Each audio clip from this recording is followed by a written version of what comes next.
A vida desconhecida de Jesus. Jerusalém. Não conheço outra cidade igual. Tão bela e tão destroçada por séculos de conflitos políticos e religiosos. Estou no Monte das Oliveiras. Segundo os evangelhos, Jesus entrou em Jerusalém no domingo de Ramos. Mas a cidade que ele viu era bem diferente da que vejo hoje. A Jerusalém dele era uma Jerusalém de antes do cristianismo, antes do Islã.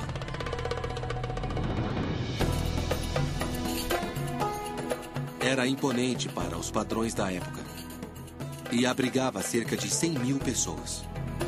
No centro da cidade estava o coração simbólico de todo o judaísmo, o grande templo, o mais sagrado de todos. Os romanos saquearam Jerusalém e destruíram o templo no ano 70 d.C., apenas 40 anos após a morte de Jesus. Atualmente, tudo o que resta é a muralha externa, que costuma ser chamada de Muro Ocidental ou das Lamentações. Os fiéis vêm aqui para lembrar e rezar. É um dos locais mais sagrados da Terra.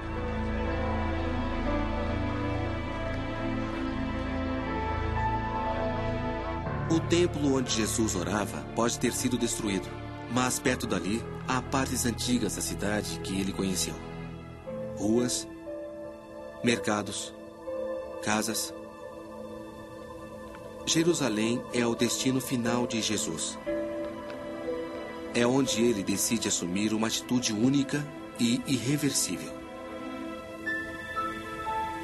Houve algo aqui perto que selou o destino de Jesus. Vou encontrar um dos principais estudiosos bíblicos atuais, John Dominic Crossan. Espero que possa me dizer mais sobre esse dia. O dia em que Jesus entrou no grande templo pela última vez. Primeiramente, porque Jesus teve problemas no templo. Bom, ele foi lá arrumar confusão, protestou contra o alto clero, que colaborava com o poder romano. Foi intencional. Então. Exatamente. E ele fez isso na época mais volátil do ano, a Páscoa judaica. O Novo Testamento diz: ao chegar em Jerusalém, Jesus entrou na área do templo e começou a expulsar os que compravam e vendiam ali. Ele virou as mesas dos cambistas e as bancas dos que vendiam pombos. E disse: está escrito, minha casa será chamada de casa de oração por todas as nações. Mas vocês a transformaram num covil de ladrões. Jesus entrou no templo e virou as mesas. Por que ele fez isso? O templo é a casa de Deus, mas na ocasião era dirigido pelas autoridades do alto clero que, gostando ou não, tinham de colaborar com a autoridade imperial romana. Roma era o império dominante na época de Jesus. Jesus segue à risca a tradição judaica e anuncia que Deus não queria ver o mundo governado daquele jeito. Isso era subversão. Acha que a mensagem de Jesus era subversiva ao máximo em termos de império?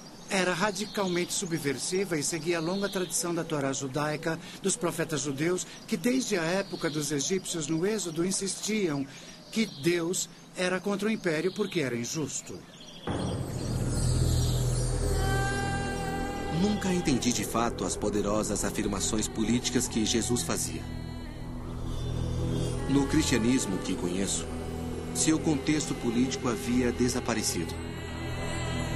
A maioria das pessoas gosta de imaginar Jesus numa túnica branca com uma faixa azul e cabelos longos. Eu cresci com essas imagens, mas ao ver Jesus como um revolucionário, alguém que luta pelos pobres, é algo profundamente desafiador. Desafia a minha própria compreensão de quem ele é e quem ele foi. Ele devia saber os riscos que corria, pois viu o que aconteceu a muitos outros líderes judeus antes dele. Criticar abertamente Jerusalém era pegar uma estrada que levava a um só lugar.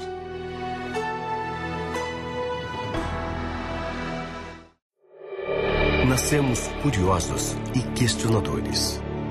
E aí descobrimos que o mundo é fascinante demais para ficar sem perguntas. Descobrimos que a Terra não era o centro do universo. E logo depois, que também podemos ser extraterrestres. Que a natureza também sente raiva. E que o homem é o único animal com coragem de enfrentá-la. Descobrimos que uma ideia pode separar dois mundos. E como o mundo inteiro pode salvar uma ideia. Que navegando chegaríamos a novos mundos. E depois que continuamos navegando numa nova era. A cada descoberta, o mundo dá um passo adiante. O mesmo acontece com a gente. Discovery Channel. Descobrir transforma.